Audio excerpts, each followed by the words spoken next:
ओम नमः सिद्धेभ्यः। ओम नमः सिद्धेभ्यः। ओम नमः सिद्धेभ्यः।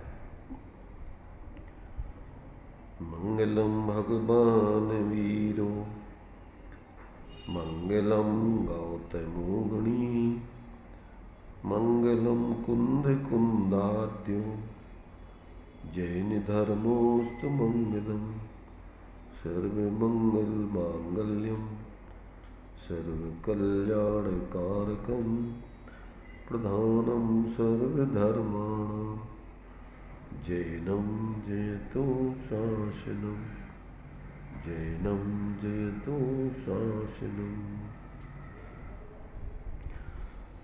देहच्छता जेनी दशा मरते देहातीत ते ज्ञानी न चरण मां बंधन हो अगणी।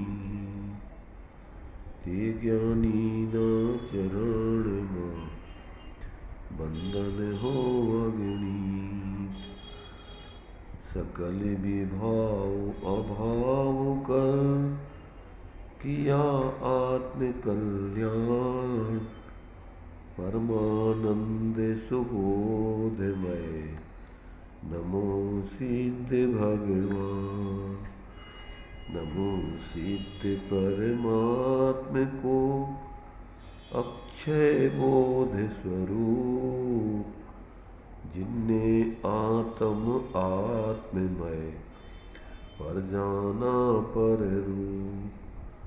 त्रिविध रूप सब आत्मा बहिरातम पद छेद अंतरयातम होय कर परमात्म पद भेद।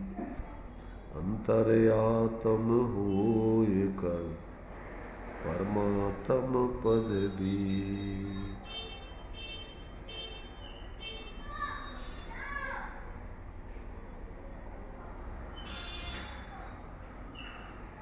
चर्चा अपनी विराग सरिता श्रीमद् राजचंद जी के वचनों का संकलन इसके माध्यम से चल रही है। श्रीमद् राजचंद जी के वचन आगम का पूर्ण अध्ययन करके गहराई से उसको अपने आत्मा में पूर्ण प्रयत्न पूर्वक आत्मसात करते हुए अत्यंत ज्ञान वैराग्यमय जीवन जीते हुए उन्होंने जो आत्मार्थी साधक जीवों के लिए परस्पर पत्र आदि लिखे थे अथवा कुछ संबोधन उन आत्मार्थी जीवों के लिए करने के लिए कुछ छंद आदि लिखे थे, उसमें से जो यहाँ पर संकलन करके ये जो एक पुस्तक एकत्रित की गई है वो पुस्तक अपने लिए आत्मार्थी जीवों के लिए बहुत ही कल्याणकारी है। तो उसी के माध्यम से जो इसमें वचनों का संकलन है उसमें से अपने अभी 186 नंबर तक के वचनों की चर्चा हो चुकी थी। इसके आगे के जो वचन हैं वो अपने लिए बहुत ही जागृति करने वाले हैं, प्रेरणादायक हैं और सजगता उत्पन्न करने वाले हैं। कहाँ कहाँ अपन को जागृति रखना चाहिए, कैसे कैसे अपने जीवन में भ्रम आदि होते हैं, कहाँ कहाँ जीव अटकता है, उन सब बातों का यहाँ दिग्दर्शन कराया है। तो अभी 186 नंबर का जो वचन अपन ने पढ़ा था उसमें दिया था कि दीक्षा लेने की बारंबार इच्छा होती हो तो कभी उस वृत्ति को शांत करना। अब इसमें अपने लिए एक बीच में शब्द डाला उनने, कभी कभी उसको शांत करना और कभी वो जो इच्छा है उसके आधार पर प्रवृत्ति करना।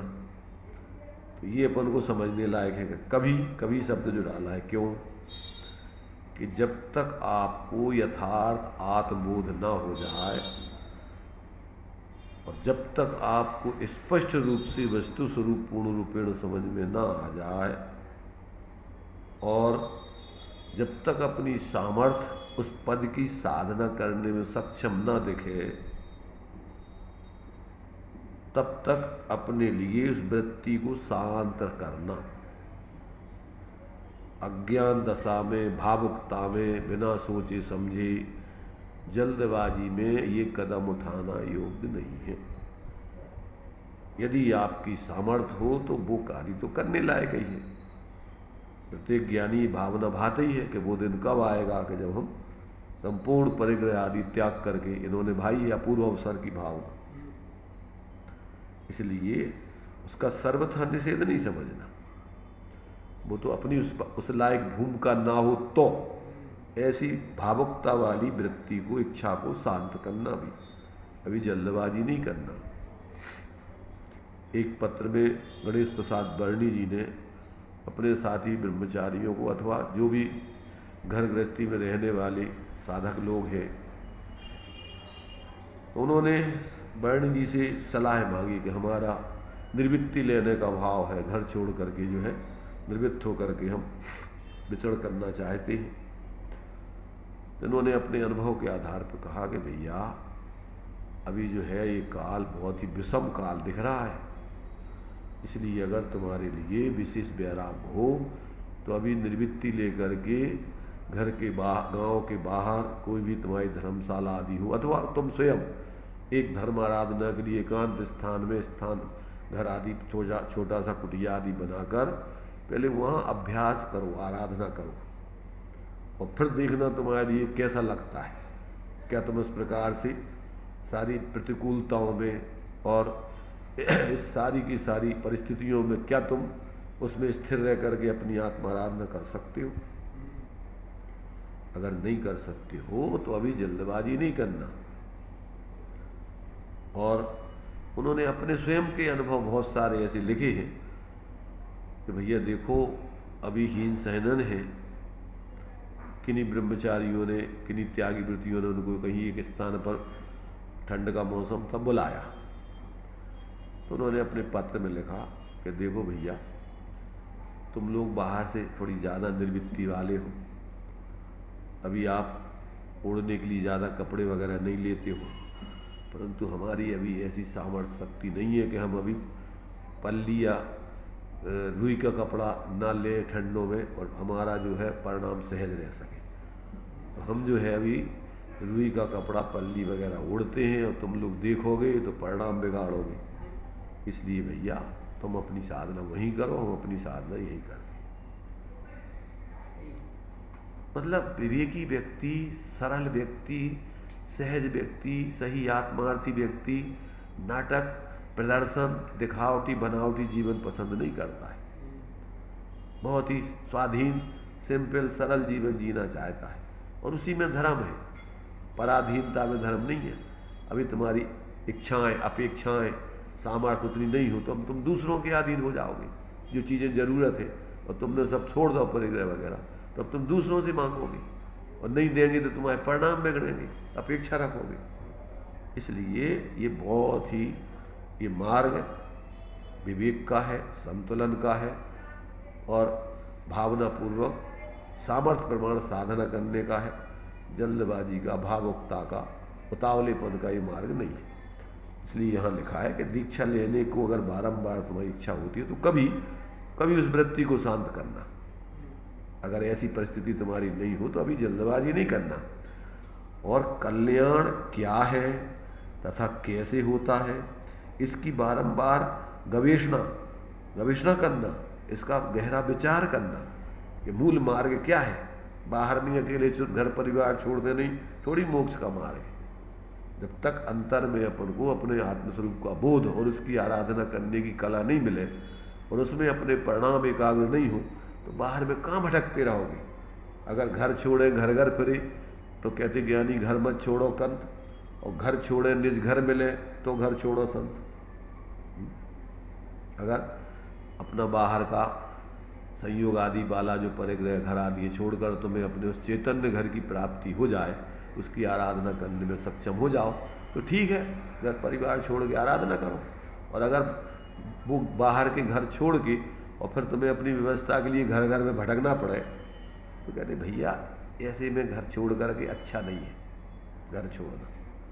तो ये अपन को यहाँ पर ज्ञानी बहुत ही माने निर्मलता से, सजगता से, निर्दोषता से, निसंकता से वो सलाह देते, किसी प्रकार के प्रलोभन आदि के दम्भ से रहित होकर के, ख्याति लाभ पूजा के चक्कर से रहित होकर के यथार्थता में तुम्हारे लिए उस वास्तव में तुम्हारे लिए जो संत तुम्हारे लिए जो उपदेश देंगे, सलाह देंगे वो सही देंगे।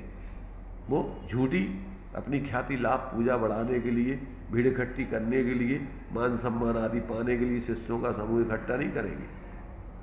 तो ये जो है यहाँ पर ये ज्ञानियों का जो है एक एक वचन बहुत ही गहराई को लिए होता है। उतनी गंभीरता से जब हम उसके बारे में विचार नहीं करेंगे तो फिर हम वास्तव में जो अपना प्रयोजन है वो साध नहीं पाएंगे। यहाँ पर इसकी बारंबार गवेषणा करना, विचार करना, इस प्रकार अनंत काल से जीव की भूल होती आई है, जल्दबाजी में बाहर से निवृत्ति आदि लेकर के, और फिर स्वरूप की साधना तो की नहीं, वो इधर उधर भटकता फिरा और धर्म से मानता रहा कि हम तो हो गए ब्रह्मचारी, हो गए त्यागी, हो गए बहुत बड़े धर्मात्मा हो गए, और दम्भ करने लग गए, दूसरों को अपने से हीन मानने लग गए, अपने को श्रेष्ठ मानने लग गए, और उसी के लिए रात दिन प्रयत्न करने में लगे रहे, जिसमें कि लोग हमें विशेष माने, उसी के लिए तुम बोलते रहे, उसी के लिए क्रियाएं करते रहे। तो लोक रंजन के लिए करोगे तो भटकोगे, चतुर्गति की पात। तो कहते हैं ऐसा व्यक्ति लोकाग्र में नहीं जा सकता है, जो लोक संज्ञा का शिकार है, जो लोक में ही माने अभी लोक की रुचि है, तो वो लोकाग्र में जाने का अधिकारी नहीं है। इस प्रकार से अनंत काल से जीव की भूल होती आई है, इसलिए अत्यंत विचार से कदम उठाना योग्य है। ये बात उन्होंने अपने अनुभव से, वर्तमान की परिस्थिति आदि को देखकर और फिर इस प्रकार से लोगों के लिए संदेश दिया है अपना, ये अंदर की अपनी भावना व्यक्त की है। अब जो पात्र जीव हो उसको समझें और अपने जीवन को देखें। इसके बाद है 187 नंबर का वचन, ज्ञानी पुरुष की पहचान ना होने में प्रायः जीव के 3 महान दोष मानने में आते हैं। वो आए कही है, हमने पहले भी चर्चा उस दिन हुई थी ना इसके बारे में। तो एक अस्थि का कथन है, एक नास्ति का कथन है। ज्ञानी पुरुष की पहचान होने में अथवा ना होने में प्रायः जीव के 3 महान दोष जानने में आते हैं। एक तो मैं जानता हूं, मैं भी कुछ समझता हूं, इस प्रकार मानते रहना। दूसरा, ज्ञानी पुरुष के प्रति राग की या प्रेम की अपेक्षा परिग्रह आदि के प्रति विशेष अनुराग, लगाव होना।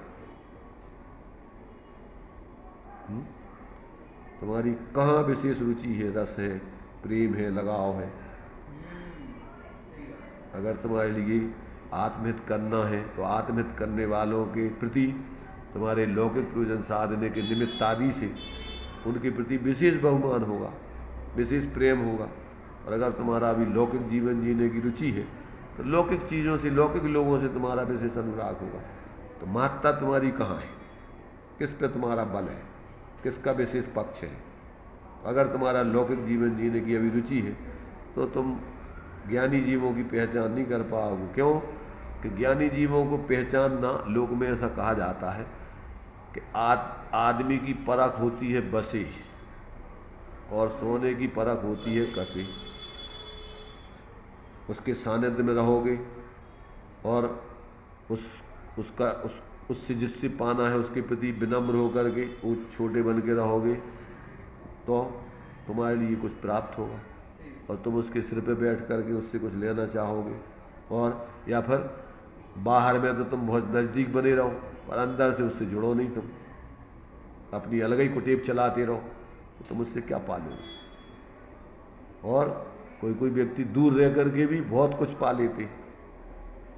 जैसे आता है वो तुम्हारे से एकलव्य का और अर्जुन का, एकलव्य बाहर से तो गुरु से दूर रहा पर अंदर से वो उनसे जुड़ करके और उनसे कला सीखता रहा। तो भावना के ऊपर हो, तुम्हारी अंदर की रुचि लगाव के ऊपर है। सत्य की अगर खोज तुम्हारी अंदर है, जागृति है, तो मिलेगा तुम्हें।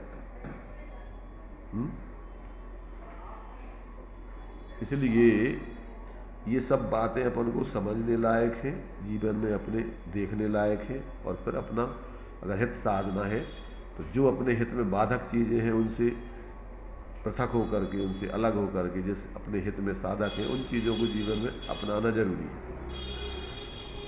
तो ज्ञानियों का लाभ लेने में जो बाधक चीज़ें हैं वो 3 हैं। एक तो मैं कुछ विशेष जानता हूँ ऐसा मानना, दूसरा ज्ञानियों से अधिक लौकिक पदार्थ आदि से लोगों से उसका विशेष प्रेम अनुराग लगाव बने रहना, तीसरा लोक भय के कारण कहो, अपकीर्ति भय के कारण कहो, अपमान भय के कारण कहो, ये तीनों का एक ही अर्थ है। लोग क्या कहेंगे अथवा लोक में हमारी अपकीर्ति होगी अथवा हमारा वहाँ मान खंडित होगा, अपमान, मूर्खों में हमारा सम्मान खत्म हो जाएगा और ज्ञानियों के पास जाकर के हमारा क्या है, दंभ तोड़ना पड़ेगा, हमें विनम्र होना पड़ेगा।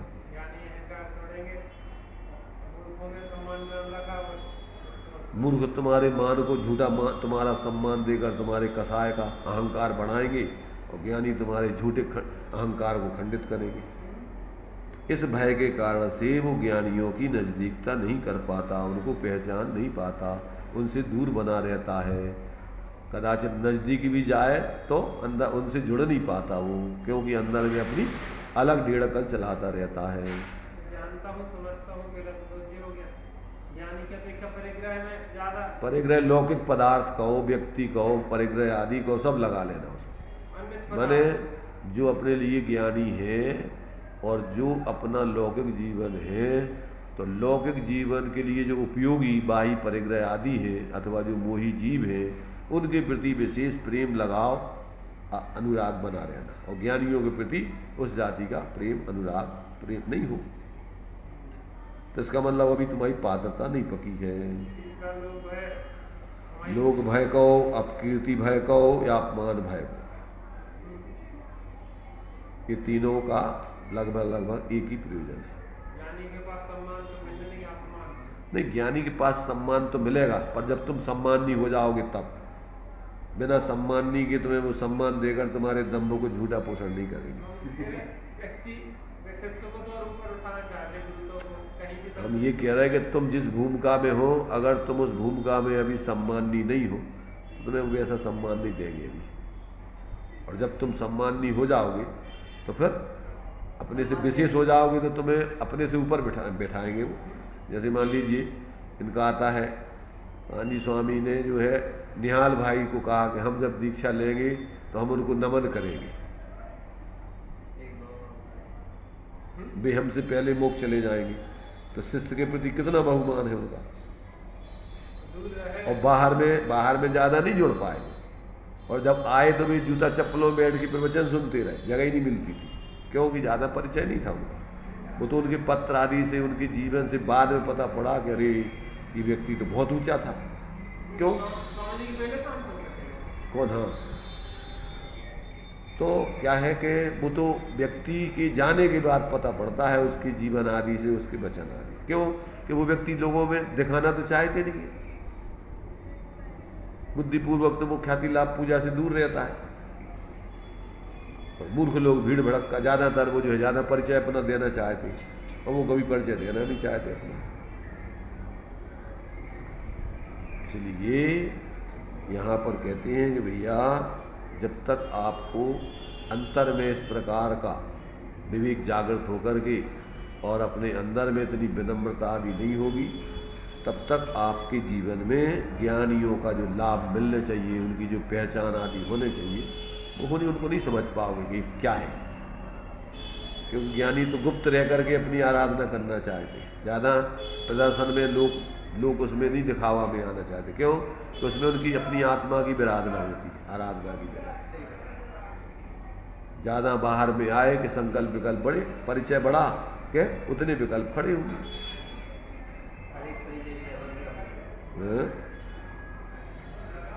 इसलिए जो है यहाँ पर कहते हैं कि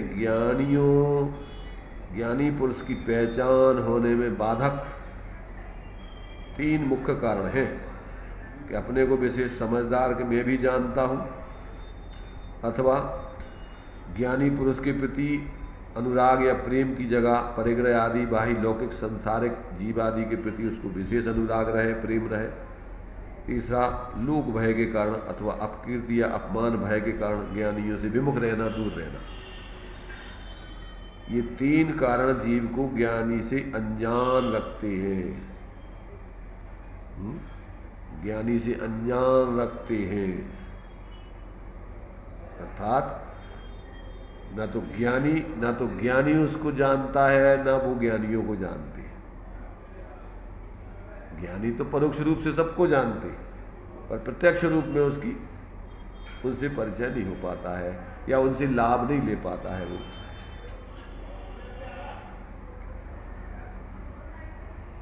और कहते हैं इन 3 दोषों का एक मूल उपादान कारण तो एक स्वच्छंदता नाम का महादोष है। मनमाने तरीके से जीना चाहते हैं और ज्ञानियों के सामने में तुम्हारी मनमानी चलेगी नहीं। इसलिए कहते हैं इन सब का मूल कारण तो जो है, कहते हैं स्वच्छंद नाम का महादोष है। अपने मनमाने तरीके से जीवन जीने में बाधा ज्ञानियों के सामने में पहुंचने से होगी। ये तुम्हें मनमाने तरीके से जीवन नहीं जीने देंगे। आत्महितार्थ जो उचित होगा वही तुम्हें जीने के लिए प्रेरित करेंगे। जैसे लोक में अपन देखते हैं कि सोने वाले व्यक्ति को जागृत बच्चों के पास रहना, जागृत बच्चे उनके पास नहीं रह सकते या वो उनके पास नहीं रह सकते। क्या वो जागृत बच्चा तुम्हें सोने नहीं देगा, तो या तो उसको भगाएंगे या उसको सुलाएंगे, या तो उस बच्चे को भगाने की सोचेंगे या जबरदस्ती पकड़ के सोजा करेंगे। ऐसे ही या तो वो ज्ञानियों को तुम्हारे मूर्खों में शामिल करना चाहेंगे, और या फिर वो ज्ञानियों को अपने से दूर रखेंगे या ज्ञानियों से वो दूर हो जाएंगे। तो इस प्रकार से यहाँ कहते हैं ये स्वच्छंदी व्यक्ति जो है ज्ञानियों का सत्संग का लाभ लेने से वंचित रहता है इन कारणों के कारण से। और उसका भी निमित्त कारण है असत्संग। असत्संग माने मोही जनों का, कुगुरुओं आदि का संग करने से वो व्यक्ति जो है इस प्रकार की स्वच्छंदाचारी जीवन अपना पसंद करता है। और जितने कुगुरु आदि मोही जीव हैं उनको मोह बढ़ाने के सारे निमित्तों में कारण बनते हैं।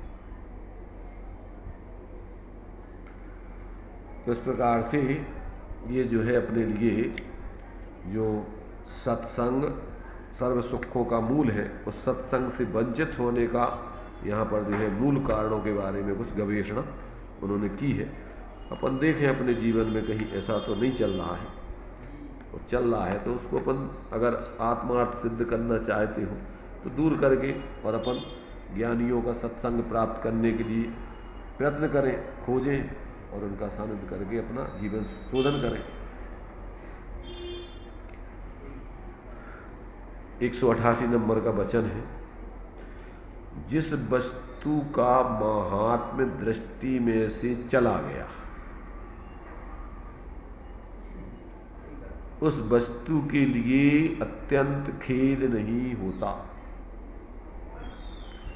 जिसकी व्यक्ति को कोई महिमा भाषित नहीं होती है तो वो ना मिले अथवा हो तो चली जाए तो उसमें उसको कोई विशेष दुख नहीं होता है, उसको कोई अंदर में विशेष क्लेश नहीं होता है, खेद नहीं होता है। तो मतलब ये है कि किस वस्तु की महिमा और किस वस्तु की महिमा नहीं, कि जिस व्यक्ति को आगे का वचन उससे संबंधित ही है जिसे स्पष्ट प्रीत संसार भोगने की इच्छा होती हो, उस पुरुष ने ज्ञानी के वचन सुने ही नहीं है।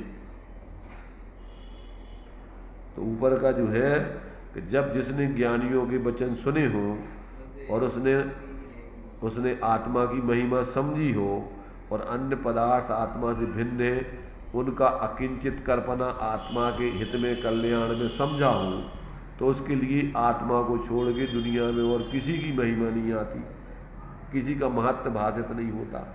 यहाँ तक कि शरीर भी छूट जाए तो उसकी भी उसको कोई चिंता खेद नहीं होता है।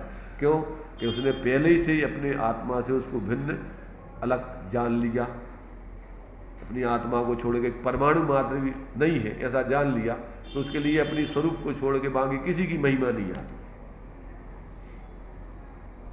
तो जिसको अपने स्वरूप की महिमा आती है, तब उसके लिए संसार के प्रति प्रीति रहेगी, भोगने की इच्छा रहेगी।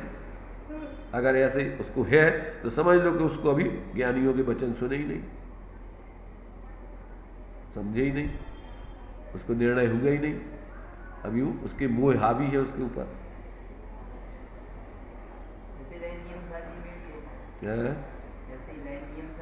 सब ग्रंथों का सार है, जितने ज्ञानी हैं उन सब ज्ञानियों का ये वचन है।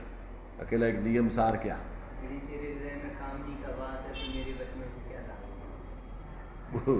वो सब ज्ञानियों ने यही कहा इसी प्रकार से। उसी से संबंधित आगे देखो, आगे का वचन भी 190 उसी से संबंधित है। ज्ञानी पुरुष के वचन सुनने के बाद स्त्री का सजीवन शरीर आजीवन रूप से भासे बिना नहीं रहता।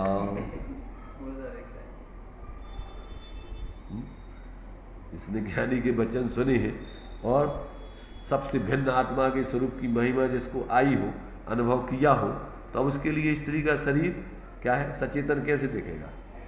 जड़ चेतन की परिणति अलग अलग दिखाई देगी उसको। ये तो मुर्दा है, अंदर में सचेतन जीव चैतन्य स्वरूप है। अब इसमें अपन को इस मुर्दे को कौन देखे? जैसे लोग मुर्दा छूने लायक नहीं है, ऐसे ही कौन उस मुर्दे को छुए, ऐसी अशुचि वस्तु को, अपवित्र वस्तु को।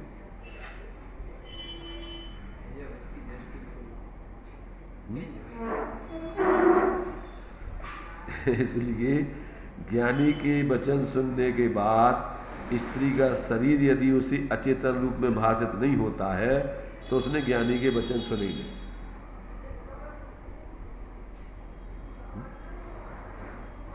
उसकी आत्मा पृथक दिखने चाहिए, उसका शरीर अलग दिखने चाहिए, है ही दिखने चाहिए, वो कहीं झूठा नहीं है। वो साथ में रहते हुए भी वो तो अचेतन ही है। उपचार से उसको चेतन कहा जाता है, घी के साथ घड़े को घी का कहा जाता है। उसको अपना धुआं दिखाई देगा तो उसका भी धुआं दिखाई देगा। वही कह रहा है कि वो तो सबका दिखेगा फिर उसको, इसलिए तो एक इंद्रिय आदि में सब में वो परमात्मा दिखेगा उनको। इसलिए किसी भी जीव के प्रति उनका अभिनय का या किसी प्रकार का असावधानी का भाव नहीं आएगा। विवेक पूर्वक बराबर जीवों के प्रति उनका बहुत सम्मान का भाव, अपने निमित्त से किसी को कोई तकलीफ ना हो जाए ऐसा विवेक रख के प्रवृत्ति करेंगे, बोलेंगे, सोचेंगे, क्रिया करेंगे, तो ऐसी अपनी आत्मा के प्रति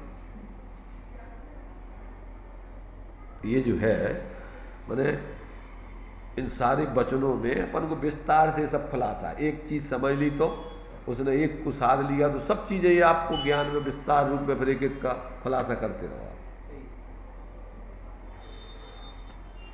है एक को साध लिया तब तुम्हारे ज्ञान में सब जिस रूप में साधने लायक है, अर्थात पर को पर जान करके उनसे विरक्त रहने लायक, तो विरक्त रहोगे। व्यवहार से जहाँ जो तुम्हारी प्रवृत्ति करने लायक करते हुए भी उनसे विरक्त रहोगे, एकत्र बुद्धि पूर्वक कोई प्रवृत्ति नहीं करोगे।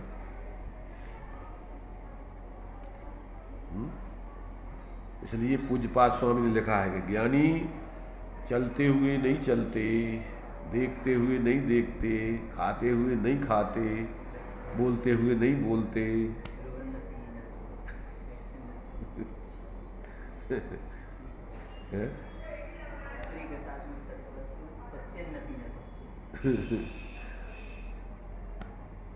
तो ये दशा उनकी होती है। देखने वाले कोई देख रहे, देखने वाले कोई सुन रहे, देखने वाले के रूप में चल रहे, बाहर में वो चल ही नहीं रहे, खा ही नहीं रहे, देख ही नहीं रहे, बाहर का कुछ सुन ही नहीं रहे, अपनी सुन रहे कुछ।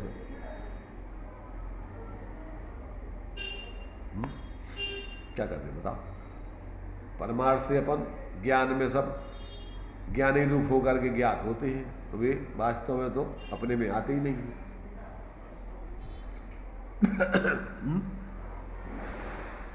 निरंतर ज्ञान से ज्ञान में ज्ञान ही होता है, कल्पनाएं खत्म हो जाती हैं।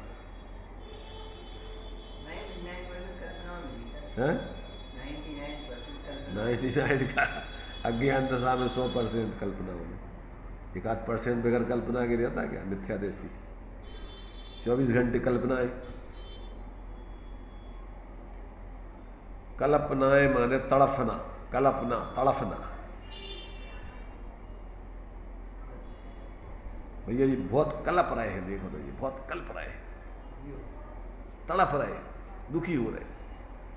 तो जितनी माने तुम्हारी अपने स्वरूप को भूल के कल्पना है, उतना तड़फना, आकुलता।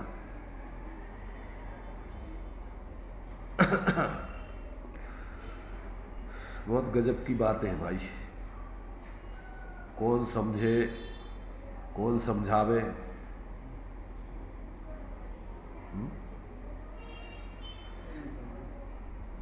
स्वयं ही समझे, स्वयं ही समझावे। तो समझ में आवे। दूसरे न समझा सकते हैं, न दूसरों से समझ सकते हो।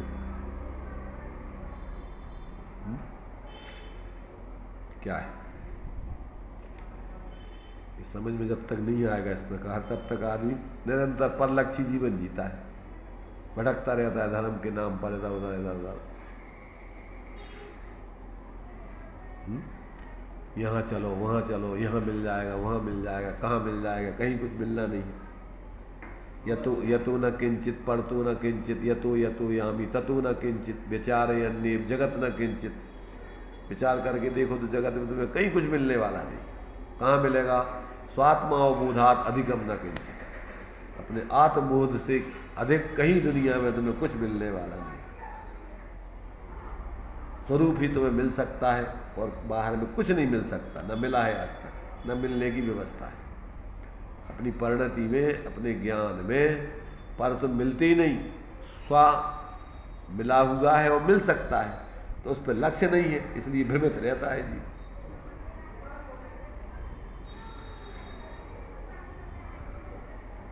गजब की बात है भाई। अब देखिए आगे का वचन भी अस्थि रूप में उसी प्रकार से है। आत्म भावना भावता जीव लहे निर्वाण केवल ज्ञान रे। जो जानता है शुद्ध को, जो भावता है शुद्ध को, वो पावता है शुद्ध को। जो शुद्ध को भाता है वो शुद्ध को पाता है, और जो अशुद्ध को भाता है वो अशुद्धता रूप परिवर्तन करता रहता है, अशुद्धता ही प्राप्त करता रहता है निरंतर।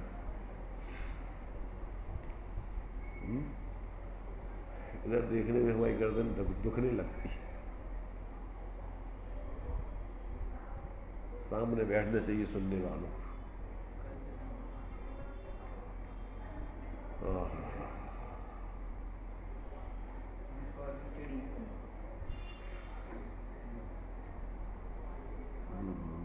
सर्वज्ञ परमात्मा। तो ये जो है एक एक वचन ज्ञानियों का आपके भ्रम को दूर करके, भ्रमणा को मिटा करके, बोध को जागृत करके स्वरूप स्थिरता का कारण बनता है। यदि आप हृदय से जागृत होकर के ज्ञानियों के वचनों को सुन लोगे तो सारी भ्रमणा दूर हो जाएगी, सारे भ्रम खत्म हो जाएंगे, ज्ञान जागृत होकर के स्वरूप में स्थिर होने लगेगा। क्योंकि भ्रम से ही भ्रमण चल रहा है अपने में ही, बाहर में तो अपना भ्रमण होते ही नहीं। बाहर का भ्रमण तो उपचार का है, मूल में तो अपने भावों में ही भाव वर्ण जो है बस वही मूल भ्रमण है।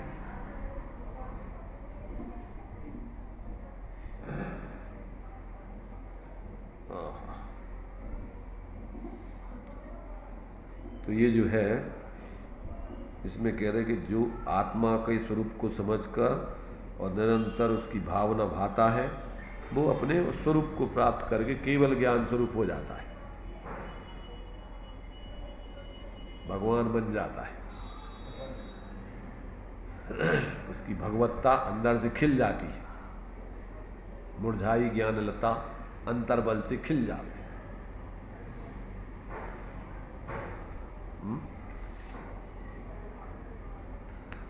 तो ये जो है 191 नंबर का छोटे छोटे से वचन है, वाक्य है, परंतु बहुत सारगर में थे।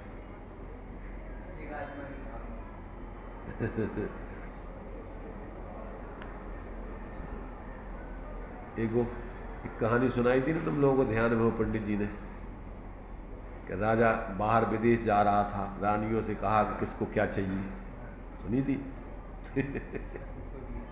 हैं? तो कई रानियों ने कहा हमें ये ले आना, कोई ने कहा ये लाना, कोई ने कहा। एक रानी ने सिर्फ रोते हुए अपने पत्र पर आंसू टपका दिए कि हमें कुछ नहीं चाहिए, सिर्फ आप चाहिए हमें तो बस। उस रानी के लिए सब कुछ था उनका। ऐसे ही जो परिणति अपने एक पर, अपने स्वरूप पर समर्पित हो जाती है, उसको स्वरूप का सब कुछ मिलता है। और जो अन्य की कामना रखते हैं उनको क्या मिलता है? कुछ नहीं, भटकती रहती है।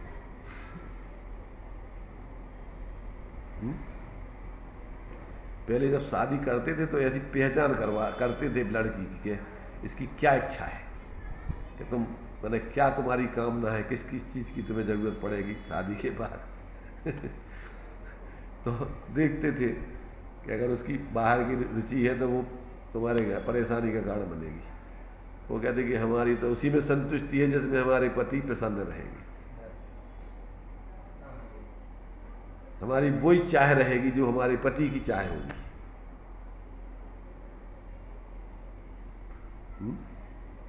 जो तुम्हारी सो इच्छा सो हमारी इच्छा, हरी इच्छा वही हमारी इच्छा।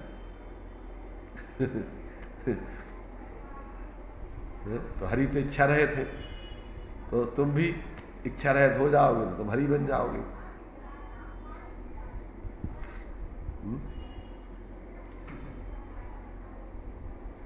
हरि के हिसाब से उनको देख करके तुम भी ऐसे जियोगे तो तुम भी हरि हो जाओगे।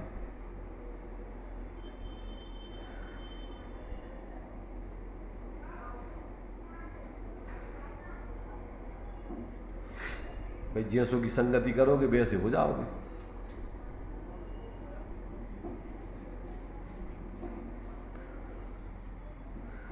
तो यहाँ पर ये कहते हैं भैया, जिसकी रही भावना जैसी तिन मूरत पाई तन तैसी।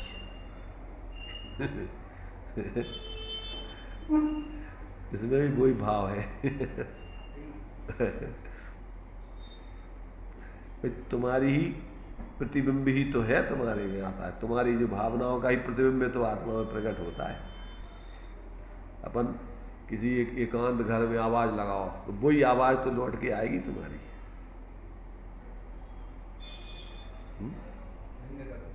क्यों रे क्यों रे भैया भैया, कोई बात नहीं कोई बात नहीं, चिंता मत करो चिंता मत करो, हम तुम्हारे साथ हैं हम तुम्हारे साथ हैं।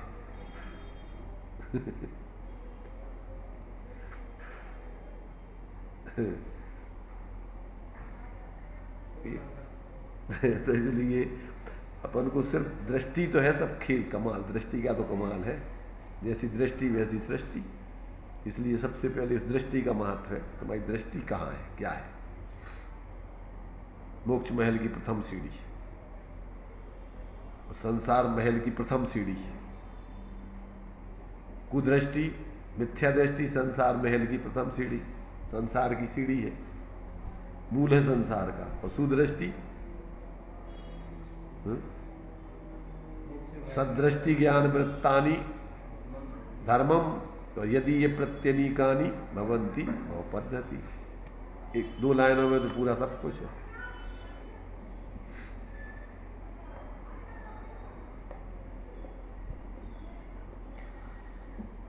एक 192 नंबर का वचन है, जिस विद्या से उपसम गुण नहीं प्रकट हुआ, विवेक नहीं आया अथवा समाधि नहीं हुई, उस विद्या के विषय में श्रेष्ठ जीव को आग्रह रखना योग्य नहीं है। वह विद्या छोड़ देने लायक है। या विद्या सा विमुक्त, विवेक समाधि, सा विद्या या विमुक्त।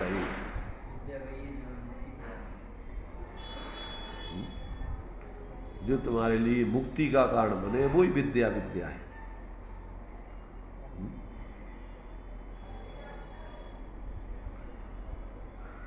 तो जिस विद्या से कहती है हाँ तुम्हारी कसाएं शांत नहीं हो, जिस विद्या से गुण उपसम गुण प्रकट नहीं हो, जिस विद्या से तुम्हारा विवेक जागृत नहीं हो, जिस विद्या से तुम्हारे स्वरूप में शांतता समाधि नहीं आवे, आदि व्याधि उपाधि से रहित अपने स्वरूप में तुम स्थिर नहीं हो, तो कहते उस विद्या के विषय में श्रेष्ठ जीवों को आग्रह रखना योग्य नहीं। उस विद्या को तुम कहते हैं तुम्हारे कोई काम की नहीं है, उसके प्रति तुम्हारी लगाव नहीं रखने चाहिए, उससे दूर हो जाना चाहिए, हट जाना चाहिए।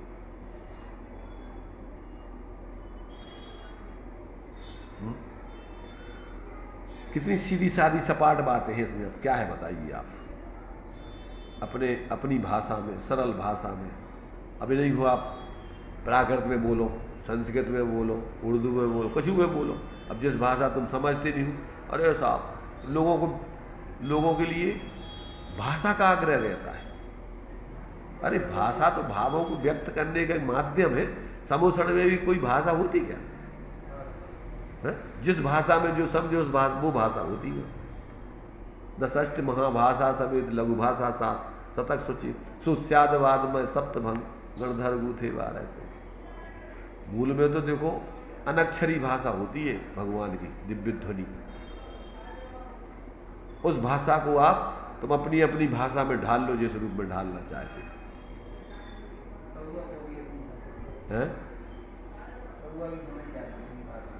अरे हम ये कह रहे हैं कि कोई भी कुछ भी बोल रहा हो तो अपन अपनी भाषा में उसको लगा लो। किस भाषा में बोल रहे हैं तो वो तो तुम्हारे ऊपर ढालने के ऊपर। तुम जैसे जिस स्वर होते हैं तो तुम जिस उसमें ढाल दो वो शब्द बन जाएगा। उसका स्वर है भी तो अक्षर है। अब अक्षर किस वस्तु के प्रतीक है? वो तुम जिस वस्तु के समझने में उसका उपयोग ले लो, उस वस्तु का नाम उस वस्तु का वो अक्षर बन जाएगा। आ जो है वो आदमी का है, आत्मा का है, अनार का है, आम का है, किसका है? आ किसका है? आ पानी रे पानी तेरा रंग कैसा? नहीं, प्रयोजन से मतलब नहीं है। उसको जिसके नाम में आप प्रयोग करना है कर लीजिए। अपने आप में वो न्यूट्रल है।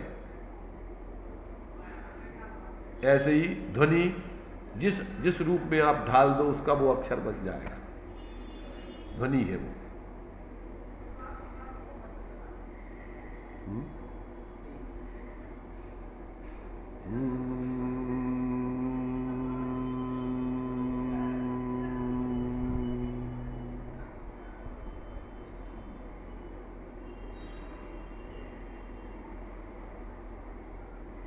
दिव्य ध्वनि, अनक्षरी भाषा।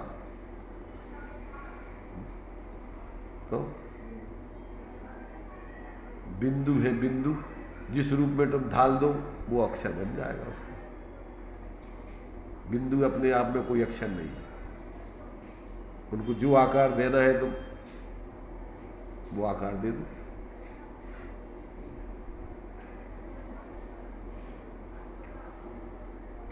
तो ये जो है यहाँ कहते हैं भैया, जिस विद्या से उपसम गुण प्रकट नहीं हो, अर्थात तुम्हारी कसाएं शांत नहीं हो, तुम्हारा विवेक जागृत नहीं हो और तुम्हारे जीवन में शांति नहीं आवे, तो कहते उस विद्या के विषय में तुम्हें आग्रह रखना, यानी श्रेष्ठ पुरुषों को, समझदार पुरुषों को उस विद्या के विषय में आग्रह रखना योग्य नहीं है।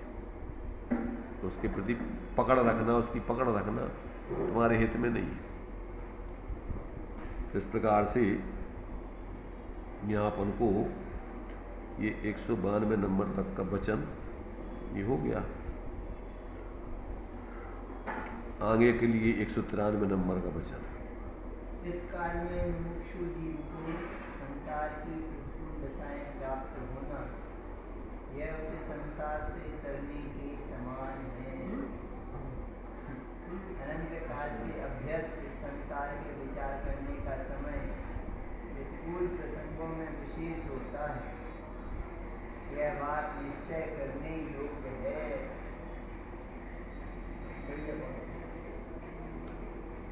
देखो, सबसे पहले तो यहाँ लिखा हुआ है, इस काल में मुमुक्षु जीवों को, इस काल में मुमुक्षु जीवों को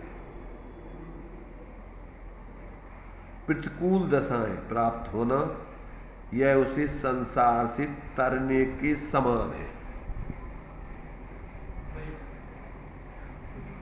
इसके लिए अपन दूसरा ले सकते हैं कबीरदास जी का वचन, दुख में सुमरण सब करे, सुख में करे न कोई, और जो सुख में सुमरण करे तो दुख काहे को होए। क्या अर्थ हुआ? जब व्यक्ति के ऊपर मुसीबतें आती हैं, परेशानी आती हैं, तो भगवान याद आते हैं। हे भगवान, धर्म याद आता है, हे प्रभु रक्षा करो, हे धर्म हमारी रक्षा करो। और अनुकूलताएं रहती हैं तो आदमी विषय भोगों में, पापों में डूबा रहता है। कौन भगवान को याद करे? अपन को परेशानी हुए तो भगवान के पास तो व्यक्ति जब जाता है, कोई समस्या हो, जब कोई समस्या ही नहीं है तो अपन को क्या जरूरत है भगवान के पास जाने की, धर्म करने की। लोग में बोलते भी हैं लोग कि भैया धर्म तो जो पाप करते हो वो करें, हम कौन का जी पाप कर रहे हैं। अरे भाई, तुम्हें होश ही नहीं है कि तुम जो अभी संसार के कार्यों में और पंचेंद्रियों के विषय भोगों में, पुण्य के उदय में अभी तुम फूले फिर रहे हो। यही सबसे बड़ा तुम्हारा क्या है? ये तुम्हारा एक प्रकार सबसे बड़ा दोष है। पूर्वकृत तुमने जो अच्छे कार्य किया उसके प्रतिफल में तुम्हें अनुकूलता मिली, अब उसको तुम भोगने में लग गए, भगवान को ही भूल गए, धर्म को ही भूल गए। अब आगे तुम्हें, जब तुम भूल करके और उसमें ही लगे हो, तो तुम्हारा ने आगे धर्म मिलेगा ही नहीं, भगवान का सानिध्य मिलेगा ही नहीं। इसलिए यहाँ कहते हैं, इस काल में जिनको सुखी होना है, ऐसे जीवों को प्रतिकूल दशाएं, अर्थात क्योंकि इस काल में देखो प्रतिकूलताएं तो आएंगी, हीन सैनन है, वातावरण विपरीत है, ज़्यादातर लोग धर्मांध है, सांप्रदायिक है, जीवों आपस में एक दूसरे जीव के प्रति बहुमान नहीं है, सब अपने अपना अपनी जाति, अपना माना हुआ धर्म पर यथार्थता में समझते नहीं है, सबको वास्तविक धर्म समझते नहीं है। क्यों? कि धर्म तो वास्तव में निष्कषाय भाव है, सबके प्रति प्रेम पूर्वक अपनी शांति से जीना है। लड़ना झगड़ना, एक दूसरे के प्रति दुर्भाव करना, ये कौन सा धर्म है? धर्म के नाम पर। तो यहाँ कहते हैं कि प्रतिकूल दशाएं प्राप्त होना, यह उसी संसार से तरने के समान है। ये तुम्हारे लिए क्या है? भगवान से जुड़ने का और धर्म से जुड़ने का एक अवसर है। प्रतिकूलताएं, पाप का उदय, अनंत काल से अभ्यस्त इस संसार के विचार करने का समय, माने जीव जो अनादि काल से इस संसार के विषय भोगों में लगा हुआ है, संयोगों में ही मूर्छित है, तो कहते हैं उसको विचार करने का समय प्रतिकूल प्रसंगों में ही विशेष होता है। जब उसके जीवन में प्रतिकूल प्रसंग आते हैं, परेशानियां आती हैं, तो जो है लोग कहते हैं, जेल में जाकर के लोग कहते हैं कि वहाँ हमारी बुद्धि बहुत जागृत है, बहुत सोचने का अवसर मिलता है। वहाँ सबसे बड़ा शिक्षालय है जेल। Jail jail. एक बार तक तो यहाँ है। वैसे तो देखो सब जेल ही में है, जेल में तो तन कारागृह। तुम अभी जो है कोई मुक्त हो क्या? जेल में ही तो हो सब। निकल पा रहा है। पर अपन और जेल में जेल, दूसरा जेल और जेल में जेल चले जाते हैं, उसको जेल मानते हैं। इसलिए वहाँ आदमी को क्या है, सोचने समझने का अवसर आता है कि अपन ने वास्तव में क्या क्या किस कारण से हम जेल में आ गए, ऐसी गलती की हमने वास्तव में की है, ये उचित थी कि अनुचित थी, अपन को करना चाहिए कि नहीं, और करोगे तो क्या दशा होगी तुम्हारी फिर। इसलिए वहाँ पुस्तकें लिखी लोगों ने, नेहरू जी वगैरह ने, और भी जो लोग हुए हैं जिस समय मैंने वो जेलों में रहे हैं स्वतंत्रता के समय, तो उस समय उनकी, हाँ, वहाँ उन्होंने अपने अपने अनुभव लिखे सब। इस प्रकार से अनंत काल से अभ्यस्त इस संसार के विचार करने का समय प्रतिकूल प्रसंगों में विशेष होता है। यह बात निश्चय करने योग्य है। गहराई से इसके बारे में विचार करना चाहिए। अनुकूलताओं में पुण्य के उदय व्यक्ति को टाइम ही नहीं है, रात दिन दौड़ा फिर रहा है। ये जो है इन वचनों को अपन जो है ज्ञानियों के एक एक वचन का गहराई से चिंतन मनन करें, घोलन करें, और अपने जीवन का शोधन करके इस मानव जीवन को सफल बनावें। टाइम अपना हो चुका है।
द्वादशा निर्माणी माता पंच परमेष्टि भगवंतो।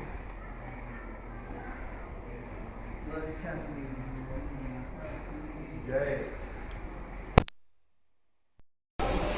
पानी भाई होगा।